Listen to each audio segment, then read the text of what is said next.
if you remember before the 2024 general elections, it was constantly, of course, talked about the losses that the Conservatives were having at the local level. It was a very key indicator of something that was going to probably happen at the next general election, and then, well, did go on to happen. And if you've been looking at what has been happening at the local level, it kind of doesn't really match what's going on with the national polls. Indeed, this month alone, the biggest winner of all local elections has actually been the Lib Dems. Followed then by Reform because they have won some seats.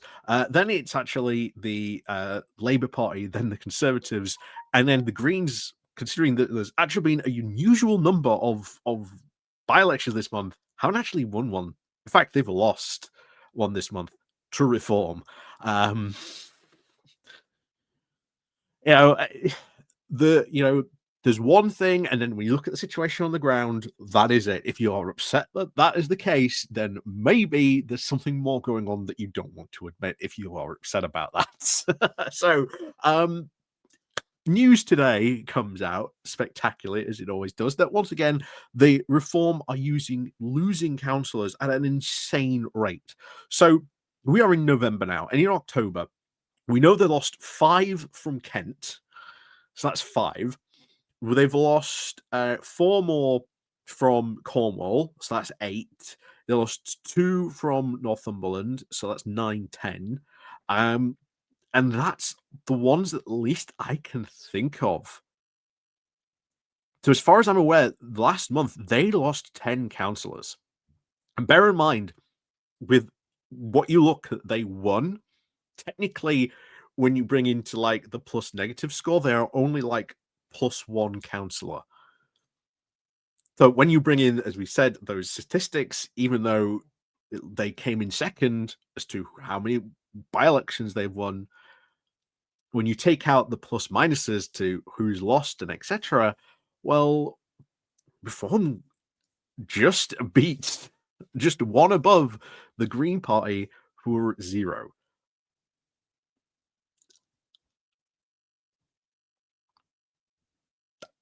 I'm just saying, guys. But as always, we're going to have a look at this because, believe it or not, today there's been another defection. This guy was elected back in May to run for Reform, and now he has switched from Reform back to the Conservatives. I don't know if he was originally a Conservative or not. I highly suspect he probably was. This is how these people tend to have been anyway. But this is the best part. He left the party because, quote, he felt uncomfortable in it. Make of that what you will. So we're going to go on into this and we're going to go on into his statement. But before we go on into that, please, of course, do remember to click on the like and share button. And of course, down below, there is the bell as well. So don't forget to ring that so you get notifications when we go live or we drop a new video. There are, of course, the links down below, the Patreon page, the Buy Me Coffee link, where you can well buy me coffee, the YouTube thank you button. And of course, as always, there is the YouTube membership button as well. And of course, there's the QR code up here, which will take you straight to the Patreon page as well. And of course, for some reason, I now have a dancing skeleton, but there you go. I missed that for Halloween. But as always, thank you very much to everyone who does help and support the channel. And of course, don't forget to leave a comment down below, especially, of course, if you are from this area in Dartford, nonetheless. So, what's happened here then? So, Reform UK councillor now defects to the Conservatives. So, a Reform UK councillor on the Dartford Borough Council has now defected to the Conservatives after becoming uncomfortable with his party. Why on earth did he become uncomfortable with his party? So, Conservative Council leader Jeremy Kite confirmed on Friday that James Buchan, I think that's how you say it, councillor for Stonehouse Ward, will now be sitting with them as part of the majority group that runs Dartford Borough Council. Mr. Buchan, who won July's by-election seat, so he didn't even win it in May. He actually won a by-election back in July, so he's even been there in a less amount of time compared to everyone else. On that for that particular council, said that Reform UK, quote, doesn't really have the experience or ambition to achieve the things he wants from politics. seems to be something very, very similar said to the whole situation that has come out of the whole Cornwall debacle that has gone on from there, with those, people leaving Reform to now form their own Cornish independent group, separate from the other Cornish independents, not people who want independence from Cornwall, just that they are independent councillors being non-aligned. It's weird, basically down there. But yeah, they left because they said very similar things about what Reform wanted nationally didn't really line up with what they wanted to do locally. So a Reform UK spokesperson about this said, of course, he's very disappointing. The councillor Buchan was, of course, said he decided to betray the voters who had elected him just a few months ago.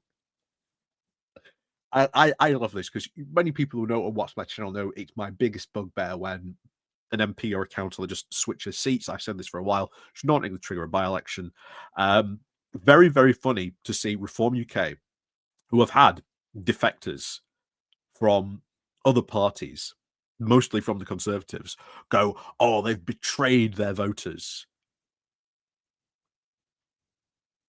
Really? How about all those, defectors you've had? Have they not also betrayed their voters? Hmm. Anyway, so this is where we get to his statement. In his statement, Buchan went on to add, I stood for election now with the sole aim of trying to work for my community and getting things done for local families. Having had the opportunity to see reform from the inside, I've concluded that the party doesn't really have the experience or ambition to do that. What a surprise. What a surprise.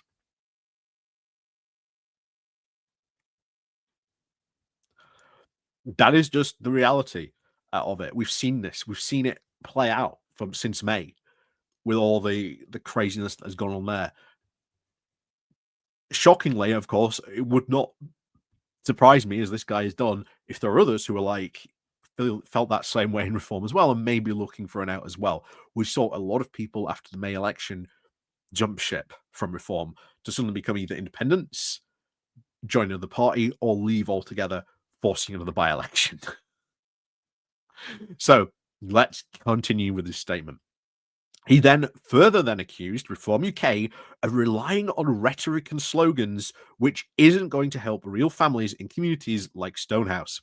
He said, the more I saw of Reform, the more uncomfortable I felt to be a part of it, he added.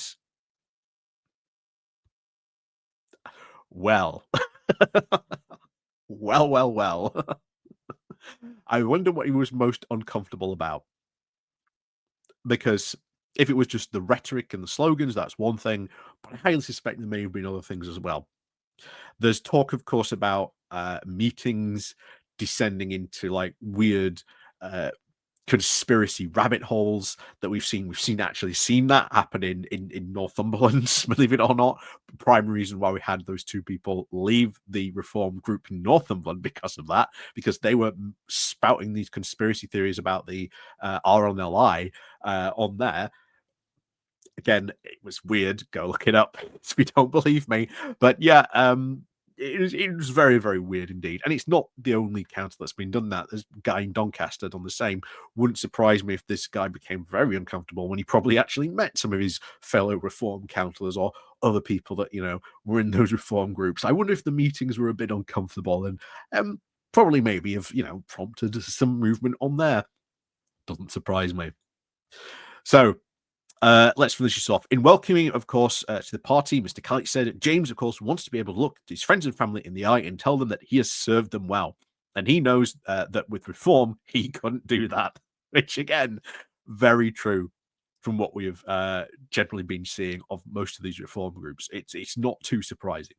Not too surprising on this front. So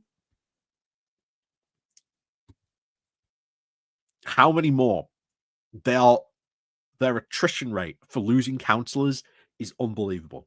If this was any other party, and I know people have said this in the comments, if this was any other party before, if it was right now happening to Labour, this would be front page news. Absolute front page news. Constantly. And it's not. But this is the type of stuff that should be brought up constantly, I feel. Um, because if you want to know how they would run a national government, well, look what's happening locally. It ain't good. It ain't good at all. It is chaos. It is incompetent. It is disaster. It is them just promising things and not being able to deliver on those things. As was said there, it is all talk and slogans, and it is not really helping the people that they might have generally actually had a serious interest to go out and help. So, as always, let me know what you think about all this, especially you're, of course, from Dartford. And of course, as always, we'll see you all next time.